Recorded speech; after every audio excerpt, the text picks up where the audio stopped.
L'ange et la grange. Auteur Alexandra Lopatina, Maria Skreptsova. Traduction et photographie Michel Galich. Lecture Annie Galich. Dans la banlieue d'une petite ville se trouvait une grande et vieille grange. Parfois, on pouvait entendre comme des soupirs et des grincements. Les pierres de ses murs étaient encore solides, mais les joints entre elles s'effritaient. De la mousse envahissait ses fissures. Sa toiture menaçait de s'effondrer, et le vent s'engouffrait à travers ses portes et ses fenêtres. Hélas, je ne suis plus d'aucune utilité pour les hommes. Ils m'ont abandonnée, soupirait-elle. Un jour, un petit nuage descendit jusqu'au ras du toit.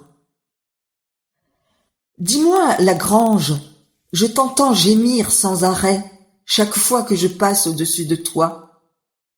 Pourquoi n'y a-t-il rien qui te réjouisse? Ni la douceur du soleil, ni les jolis nuages, ni le petit pré tout vert qui t'entoure. Je n'éprouve plus aucune joie parce que je ne suis plus utile à personne. Cernée par la ville, répondit la grange. Très bien, écoute. Je vais faire venir à toi quelqu'un, et cette personne te trouvera une utilité, dit le nuage. Comment comptes-tu trouver une telle personne? Demanda la grange étonnée. Les gens ne me regardent pas et ne s'intéressent que rarement au nuage. Tu sais, je ne suis pas un simple nuage. Je suis un ange nuage. Je vais trouver un homme qui écoute les anges et je le ferai venir à toi, expliqua le nuage en s'en allant.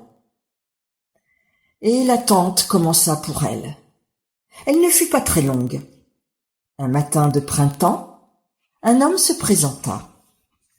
Il resta longuement à l'intérieur et fit plusieurs fois le tour de la grange. Puis il repartit, sans rien dire. La grange pensa tristement. Peut-être que je ne lui ai pas plu. Je suis sale et poussiéreuse, sans intérêt, encombrée d'un bric-à-brac, tout est cassé. Mais, à sa grande surprise, l'homme revint quelque temps après. Il commença par nettoyer et laver l'intérieur. Il travaillait seul, mais parfois des amis venaient l'aider. C'était un travail long et pénible. Un jour, l'ange nuage fit sa réapparition. « Comment ça va, ma vieille grange ?» demanda-t-il sur un ton amusé et bienveillant. « Mais je ne suis pas si vieille. Regarde comment l'homme a rajeuni toutes mes pierres. J'ai maintenant de nouveaux murs, se vanta la grange. Mais que crois-tu que je vais devenir? L'homme a nettoyé mes pierres, a installé de nouvelles et belles portes et fenêtres. J'ai maintenant un magnifique plafond blanc, illuminé par un lustre incroyable de beauté. Des granges aussi belles, cela n'existe pas. Peut-être vais-je devenir un château? Et peut-être mieux qu'un château, répondit l'ange nuage avec un brin de malice. Mais alors, est-il possible que je devienne un palais? Demanda la grange très étonnée. Non, encore mieux qu'un palais.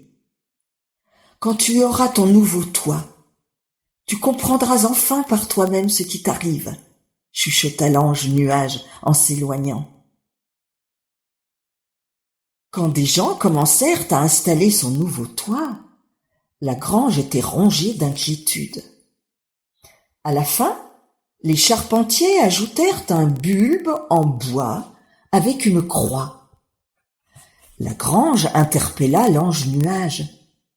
« Cher ange, explique-moi ce que je suis enfin devenue.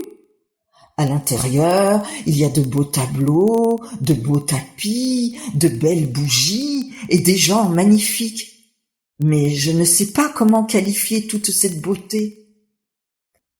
Tu es devenue une église. Les gens t'ont embellie de magnifiques façons pour pouvoir venir ici entendre la parole de Dieu et espérer sa bienveillance, expliqua l'ange nuage.